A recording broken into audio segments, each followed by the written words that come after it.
मंचरमध्ये एका बिबट्याला पकडण्यामध्ये यश आलेलं आहे। बिबट्याच्या हल्ल्यामध्ये चिमुकल्याचा मृत्यू झाल्यानंतर आंदोलन सुरू होतं आणि वन विभागानं 11 पिंजरे त्यासाठी लावलेले होते। ग्रामस्थांनी रस्ता खुला करून दिला आणि आंदोलन मात्र सुरूच राहणार असा पवित्रा या आंदोलकांनी घेतलाय। बिबट्या प्रकरणी गणेश नाईक यांनी बैठक घेतलेली आहे। उत्तर पुणे जिल्ह्यातील शेतकरी हे भयभीत झालेले आहेत, कारण बिबट्याची दहशत गेल्या कित्येक दिवसांपासून पाहायला मिळते। उत्तर पुणे जिल्ह्यामध्ये आत्तापर्यंत या परिसरामध्ये पिंपरखेड परिसरामध्ये गेल्या 8 दिवसांमध्ये जर आपण पाहिलं तर 3 जणांचे बळी खरं तर बिबट्याने घेतलेत।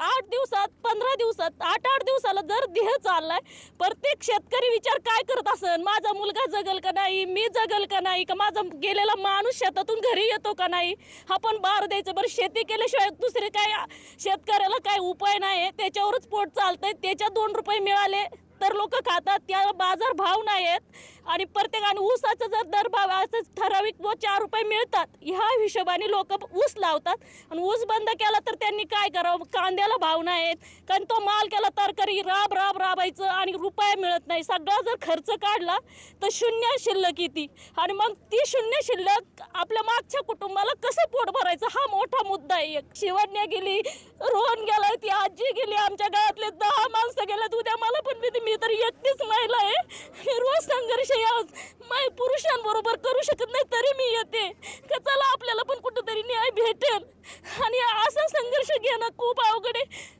ती आई रडती, तळमळती, आम्हाला पण मुलाला माझं मुलगाच मला 2 दिवस झाले सोडत नाही, पण आज शाळेत गेले, शाळेला सुट्ट्या होते, मी येऊ शकले नाही, पण मी आज आरजून आले का आपण पण इथं कुणाला तरी कळल। प्रत्येक शेतकरी महिलेचा इतकी भयभीत आहे का शेतात जायची इच्छा नाही। 15 दिवस झाले महिला शेतात जायला, हिला म्हणतात कसं जायचं, तिला म्हणतात कसं जायचं कसं, हा मोठा प्रश्न आहे। फक्त वाघाची सोय लावा एवढंच म्हणणे आहे। काय नाही, बिबट्याला आता तर जेरबंद तर झालेलाच आहे, बरोबर। त्याला डायरेक्ट गोळ्या घाला, त्याला दुसरा विलाज नाही, दुसरा पर्याय नाही। कारण काय झालं, सरकारची भूमिका अशी का सरकार एससीमध्ये बसतं आहे, एससीमध्ये बसून निर्णय घेतं आहे। आम्हाला शेतीत याच्यावर काम करावं लागते, बरोबर। आज जर समजा आम्ही काम करताना जर उद्या बिबट्या आला, परवाच्या दिवशी आमच्यावर हल्ला केला, परत सरकार काय करणार आहे, 10-5 लाख देणार आहे ना आमचे तोंडगत करणार आहे, बरोबर। आमच्या मागं पोराबाळांचं कसं होणार आहे, त्यांचं आयुष्य 10 लाखाचं नाही आहे। जनतेची सिक्युरिटी काय, आता जनता आहे, मी आहे स्वतः, माझ्या बँकेमध्ये किती अकाउंट हे गव्हर्नमेंटला तिथं कळतंय। आमच्याकडे जनावरं किती, गाया किती, शेती किती हे त्यांना तिथं कळतंय, बरोबर। आम्हाला पैशाची इन्कम किती हे त्यांना सगळं तिथं कळतंय। मग तुमच्या वाघाचं उत्पन्न किती आहे हे वनमंत्र्याने आम्हाला सांगावा का, किती वाघ आहेत। तुषार झरेकर, पुढारी न्यूज, शिरूर, पुणे।